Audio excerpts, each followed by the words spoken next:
Mono ರೈಲು ಸಂಚಾರ ಸ್ಥಗಿತವಾಗಿದೆ. ತಾಂತ್ರಿಕ ಸಮಸ್ಯೆಯಿಂದಾಗಿ 100ಕ್ಕೂ ಹೆಚ್ಚು ಪ್ರಯಾಣಿಕರು ಸಿಕ್ಕಾಕೊಂಡಿದ್ದಾರೆ. 100ಕ್ಕೂ ಹೆಚ್ಚು ಪ್ರಯಾಣಿಕರು. ಘಟನೆ ಬಗ್ಗೆ ತನಿಖೆಗೆ ಈಗ ಸಿಎಂ ಫಡ್ನವೀಸ್ ಆದೇಶವನ್ನ ನೀಡಿದ್ದಾರೆ. ಪ್ರಯಾಣಿಕರ ರಕ್ಷಣೆಯೇ ನಮ್ಮ ಮೊದಲ ಆದ್ಯತೆ ಅಂತ ಅವರು ಹೇಳ್ತಾ ಇದ್ದಾರೆ. ಕಾರಣ ಒಂದಲ್ಲ ಎರಡಲ್ಲ 100ಕ್ಕೂ ಅಧಿಕ ಪ್ರಯಾಣಿಕರಿದ್ದಾರೆ. ಆತಂಕಕ್ಕೆ ಒಳಗಾಗಬೇಡಿ ಅಂತಿದ್ದಾರೆ. ರಕ್ಷಣಾ ಕಾರ್ಯಾಚರಣೆಯನ್ನ ಮಾಡಬೇಕಾಗಿದೆ. ಉಸಿರಾಡಕ್ಕೆ ಕಷ್ಟ ಆಗತ್ತೆ. ವಿದ್ಯುತ್ ಸಂಪರ್ಕ ಬಂದ್ ಆಗ್ಬಿಟ್ರೆ ಕಷ್ಟ. ಮೋನೋ ರೈಲು ಇವುಗಳಲ್ಲೆಲ್ಲ ಕಾರಣ ಎಲ್ಲವೂ ಕೂಡ ಸ್ಟಾಪು. ಆ ಗಾಳಿ ಬರೋದೇ ಇಲ್ಲ ಒಳಗಡೆಗೆ, ಆ ರೀತಿಯಾಗಿ ಬ್ಲಾಕ್ ಆಗಿಬಿಡುತ್ತೆ. ಸೊ ಆ ನಿಟ್ಟಿನಲ್ಲಿ ಆಮೇಲೆ ಅದರಲ್ಲೊಂದು ಫೆಸಿಲಿಟಿ ಕೂಡ ಇದೆ. ಆ ರೀತಿ ಸಮಸ್ಯೆ ಆದಾಗ ವಿಂಡೋಗಳು ಓಪನ್ ಆಗಿಬಿಡುತ್ತವೆ. ಬಟ್ ಅಲ್ಲಿ ಆಗಿದೆಯೋ ಎಲ್ಲೋ ಗೊತ್ತಿಲ್ಲ ನನಗೆ. ಪ್ರಯಾಣಿಕರ ರಕ್ಷಣೆಯೇ ನಮ್ಮ ಮೊದಲ ಆದ್ಯತೆ ಅನ್ನುವಂಥದ್ದನ್ನು ಈಗ ಮಹಾರಾಷ್ಟ್ರದ ಮುಖ್ಯಮಂತ್ರಿಗಳು ಹೇಳ್ತಾ ಇದ್ದಾರೆ. ಫಡ್ನವೀಸ್ ಅವರು ಯಾವುದೇ ಕಾರಣಕ್ಕೂ ಕೂಡ ಆತಂಕಗೊಳ್ಳಬೇಡಿ ಅಂತ ಹೇಳ್ತಾ ಇದ್ದಾರೆ. ಪ್ರಯಾಣಿಕರು ಸಿಕ್ಕಾಕೊಂಡಿದ್ದಾರೆ. ಅವರ ರಕ್ಷಣಾ ಕಾರ್ಯಾಚರಣೆ ಕೂಡ ಈಗ ಭರದಿಂದ ಸಾಗ್ತಾ ಇದೆ. ವಿದ್ಯುತ್ ಸಮಸ್ಯೆಯಿಂದಾಗಿ ಈ ವ್ಯತ್ಯಯ ಆಗಿತ್ತು. ಅಲ್ಲಿ ಮಳೆ ಧಾರಾಕಾರವಾಗ್ತಾ ಇದೆ. ಯಾಕೆ ಈ ಪರಿಸ್ಥಿತಿ ಆಯಿತು ಅನ್ನುವಂಥದ್ರ ಬಗ್ಗೆ ತನಿಖೆಗೆ ಈಗ ಆದೇಶವನ್ನು ಕೊಟ್ಟಿದ್ದಾರೆ. ಆ ನಿಟ್ಟಿನಲ್ಲಿ ಈಗ ತನಿಖೆಯನ್ನು ಮಾಡುವಂತಹ ನಡೆಯುತ್ತೆ. ತನಿಖೆ ಎಲ್ಲ ಆಮೇಲಿನ ಪ್ರಶ್ನೆ. ಸದ್ಯಕ್ಕೆ ಅದರಲ್ಲಿರುವಂತಹ 100ಕ್ಕೂ ಅಧಿಕ ಪ್ರಯಾಣಿಕರ ರಕ್ಷಣೆಯನ್ನು ಮಾಡಬೇಕಾದಂಥ ಅಗತ್ಯತೆ ಇದೆ.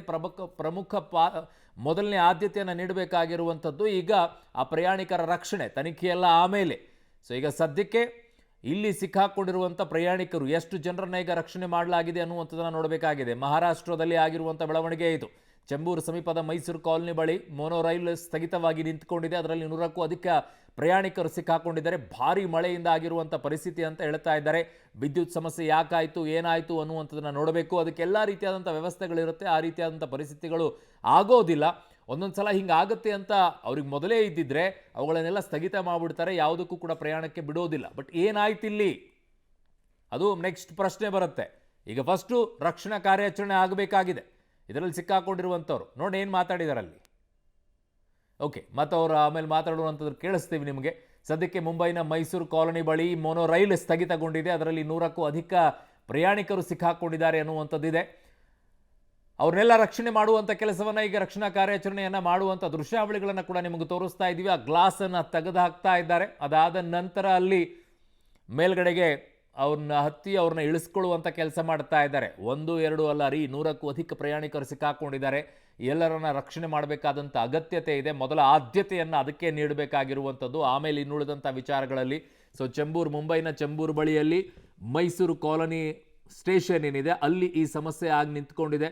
ಅದರಲ್ಲಿ 100ಕ್ಕೂ ಅಧಿಕ ಪ್ರಯಾಣಿಕರಿದ್ದಾರೆ ಅನ್ನುವಂಥ ಮಾಹಿತಿ ಇದೆ. ಕಳೆದ 3 ದಿನಗಳಿಂದಲೂ ಕೂಡ ಮುಂಬೈ ನಗರ ಮಳೆಯಿಂದಾಗಿ ತತ್ತರಿಸಿ ಹೋಗಿದೆ. ಜನ ಲಿಟ್ರಲಿ ರಸ್ತೆಗಳೆಲ್ಲ ನದಿಯ ರೀತಿಯಲ್ಲಿ ಹರಿಯುವಂಥ ಪರಿಸ್ಥಿತಿ ಆಗಿಬಿಟ್ಟಿದೆ. ನಾವು ಬೇರೆ ಕಡೆಗಳೆಲ್ಲ ಹಿಮಾಚಲ ಪ್ರದೇಶದಲ್ಲ ಮೇಘಸ್ಫೋಟ ಆಯಿತು, ಹಂಗೆ ಬಂತು ಹಿಂಗೆ ಬಂತು ಅಂತೀವಲ್ಲ, ಅದೇ ಯಥಾವತ್ತಾದ ರೀತಿಯಲ್ಲಿ ಮಳೆ ಧಾರಾಕಾರವಾಗಿ ಸುರಿದು ಏಕಕಾಲದಲ್ಲಿ ನೀರು ತುಂಬಿ ಹರಿತಾ ಇರುವಂಥದ್ದು. ನದಿ ಎಲ್ಲಿದೆ, ರಸ್ತೆ ಎಲ್ಲಿದೆ ಅನ್ನೋದೇ ಗೊತ್ತಾಗ್ತಿಲ್ಲ. ಆ ಪರಿಣಾಮವಲ್ಲಿದೆ.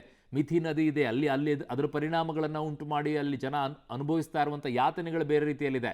ಬೆಂಗಳೂರು ಯಾವ ರೀತಿಯಾಗಿ ಸಮಸ್ಯೆಗಳನ್ನು ಅನುಭವಿಸುತ್ತೋ ಮಳೆ ಬಂದಾಗ ಕೆಲವು ಭಾಗಗಳಲ್ಲಿ, ಅದೇ ರೀತಿಯಲ್ಲಿ ಮುಂಬೈಗಳಲ್ಲೂ ಕೂಡ ಕೆಲವು ಭಾಗಗಳಿದ್ದಾವೆ. ಮಳೆ ಬಂದಾಗ ತತ್ತರಿಸಿ ಹೋಗ್ಬಿಡ್ತವೆ ಆ ಭಾಗಗಳಲ್ಲೆಲ್ಲ. ಈಗಲೂ ಕೂಡ ಅದೇ ಪರಿಸ್ಥಿತಿಯಲ್ಲಿದೆ. ಈಗ ರಕ್ಷಣಾ ಕಾರ್ಯಾಚರಣೆ ಭರದಿಂದ ಸಾಗ್ತಾ ಇದೆ. ಮೋನೋ ರೈಲ್ನಲ್ಲಿ ಸಿಕ್ಕಾಕೊಂಡಿರುವಂತಹ ಪ್ರಯಾಣಿಕರ ರಕ್ಷಣೆಯನ್ನು ಮಾಡುವಂಥ ಕೆಲಸವನ್ನು ಮಾಡ್ತಾ ಇದ್ದಾರೆ. 100ಕ್ಕೂ ಅಧಿಕ ಪ್ರಯಾಣಿಕರಿದ್ದಾರೆ ಅಂತಿದ್ದಾರೆ. ನೋಡ್ತಾ ಇದ್ದೀರಾ ಹೇಗೆ ರಕ್ಷಣಾ ಕಾರ್ಯಾಚರಣೆ ನಡೀತಾ ಇದೆ ಅಂಥೇಳಿ. ಭಾರೀ ಮಳೆ ಆಗಿದೆ ಅಲ್ಲಿ.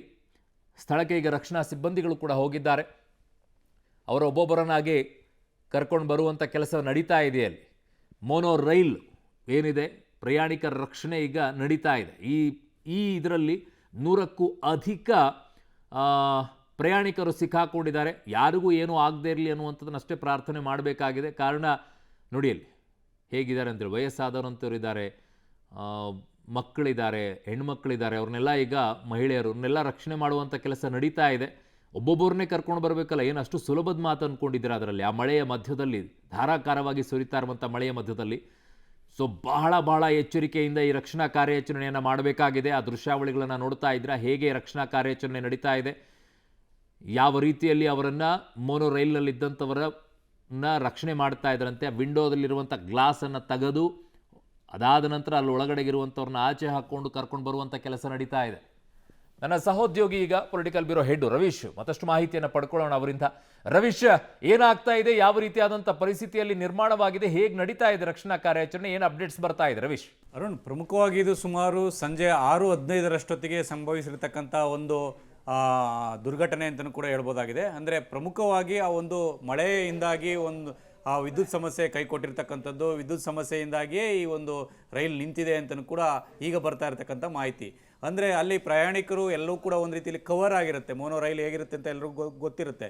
ಈ ಸಂದರ್ಭದಲ್ಲಿ ಎಲ್ಲೋ ಒಂದು ಕಡೆ ಉಸಿರಾಟದ ಸಮಸ್ಯೆ ಬಂದಂಥ ಸಂದರ್ಭದಲ್ಲಿ ಪ್ರಯಾಣಿಕರು ಆ ಒಂದು ಮೋನೋ ರೈಲಿನ ಗಾಜನ್ನು ಕೂಡ ಒಡೆದು ಒಂದು ರಕ್ಷಣೆ ಪಡೆಯುವಂಥ ಕೆಲಸವನ್ನು ಮಾಡಿದ್ದಾರೆ. ಸ್ಥಳಕ್ಕೆ 2 ಕ್ರೇನ್ಗಳು ಕೂಡ ಹೋಗಿರ್ತಕ್ಕಂಥದ್ದು, ಅಗ್ನಿಶಾಮಕ ದಳದ ಸಿಬ್ಬಂದಿಯು ಕೂಡ ಹೋಗಿ ಈಗಾಗಲೇ ರಕ್ಷಣಾ ಕಾರ್ಯದಲ್ಲೂ ಕೂಡ ತೊಡಗಿದ್ದಾರೆ.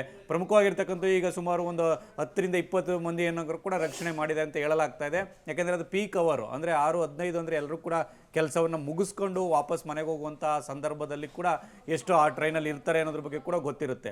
ಹಾಗಾಗಿ ಅದನ್ನು ಅಲ್ಲಿನ ಸರ್ಕಾರವೂ ಕೂಡ ಗಂಭೀರವಾಗಿ ತೆಗೆದುಕೊಂಡಿದೆ. ರಕ್ಷಣಾ ಕಾರ್ಯ ಭರದಿಂದ ಸಾಗಿರ್ತಕ್ಕಂಥದ್ದು. ಪ್ರಮುಖವಾಗಿ ಆ ಪ್ರಯಾಣಿಕರು ಕೂಡ ಒಂದು ರೀತಿಯಲ್ಲಿ ಆತಂಕದಲ್ಲೇ ಇದ್ದಾರೆ. ಯಾಕೆಂದರೆ ಇನ್ನು ಆ ಮೋನೋ ರೈಲು ಕರೆಂಟ್ ಕೈ ಕೊಟ್ಟಂಥ ಸಂದರ್ಭದಲ್ಲಿ ಕೂಡ ಅದು ಮುಂದೆ ಹೋಗೋದು ಕೂಡ ಸಾಧ್ಯ ಆಗಿಲ್ಲ. ಹಾಗಾಗಿ ಮಧ್ಯದಲ್ಲೇ ನಿಂತಿರ್ತಕ್ಕಂಥ ಹಿನ್ನೆಲೆಯಲ್ಲಿ ಒಂದು ಕಡೆ ಉಸಿರಾಟದ ಸಮಸ್ಯೆ, ಆತಂಕ, ಇನ್ನೊಂದು ಕಡೆ ಎಲ್ಲೊಂದು ಕಡೆ ಆ ಒಂದು ವಿದ್ಯುತ್ ಸಂಪರ್ಕ ಕೈ ಕೊಟ್ಟಿರ್ತಕ್ಕಂಥ ಹಿನ್ನೆಲೆಯಲ್ಲಿ ಅದು ಮಧ್ಯದಲ್ಲೇ ಇರತಕ್ಕಂಥ ಹಿನ್ನೆಲೆ ಎತ್ತರ ಪ್ರದೇಶದಲ್ಲಿ ಇರುವ ಕಾರಣದಿಂದಾಗಿ ಪ್ರಯಾಣಿಕರು ಕೂಡ ಆತಂಕದಲ್ಲಿದ್ದಾರೆ. ಹಾಗಾಗಿ 2 ಕ್ರೇನ್ಗಳನ್ನು ಬಳಸಿದರೆ ಈಗಾಗಲೇ ಆಪರೇಷನ್ ಕೂಡ ಮುಂದುವರೆದಿದೆ. ಮತ್ತು ಆ ಘಟನೆಗೆ ಸೂಕ್ತವಾದ ತನಿಖೆಯನ್ನು ನಡೆಸ್ತೇವೆ ಅಂತ ಕೂಡ ಮಹಾರಾಷ್ಟ್ರದ ಸಿಎಂ ಫಡ್ನವೀಸ್ ಕೂಡ ಈಗಾಗಲೇ ಸ್ಪಷ್ಟಪಡಿಸಿದ್ದಾರೆ. ಜೊತೆಗೆ ಹೆಲ್ಪ್ಲೈನ್ ಅನ್ನು ಕೂಡ ಈಗಾಗಲೇ ಕೊಟ್ಟಿರ್ತಕ್ಕಂಥದ್ದು 1912 ಅಂತ ಹೆಲ್ಪ್ಲೈನ್ ಅನ್ನು ಕೂಡ ಈಗಾಗಲೇ ತೆರೆದಿದ್ದಾರೆ. ಪ್ರಮುಖವಾಗಿರ್ತಕ್ಕಂಥದ್ದು ಮೊದಲು ನಮ್ಮ ಪ್ರಯಾಣಿಕರನ್ನು ರಕ್ಷಣೆ ಮಾಡೋದು ನಮ್ಮ ಮೊದಲ ಕರ್ತವ್ಯ, ತದನಂತರ ತನಿಖೆ ಇತ್ಯಾದಿ ಅನ್ನೋದನ್ನು ಕೂಡ ಈಗಾಗಲೇ ಫಡ್ನವೀಸ್ ಅವರು ಹೇಳಿರ್ತಕ್ಕಂಥದ್ದು. ಹಾಗಾಗಿ ಮೋನೋ ರೈಲ್ಗೆ ಆ ಒಂದು ನಿಂತಿರ್ತಕ್ಕಂಥ ಹಿನ್ನೆಲೆಯಲ್ಲಿ ಈಗಾಗಲೇ 2-3 ಕ್ರೈನ್ಗಳು ಹೋಗಿರ್ತಕ್ಕಂಥದ್ದು, ಅಲ್ಲಿ ಪ್ರಯಾಣಿಕರ ರಕ್ಷಣೆ ಕೂಡ ನಡೀತಾ ಇರ್ತಕ್ಕಂಥದ್ದನ್ನು ನೋಡ್ಬೋದಾಗಿದೆ.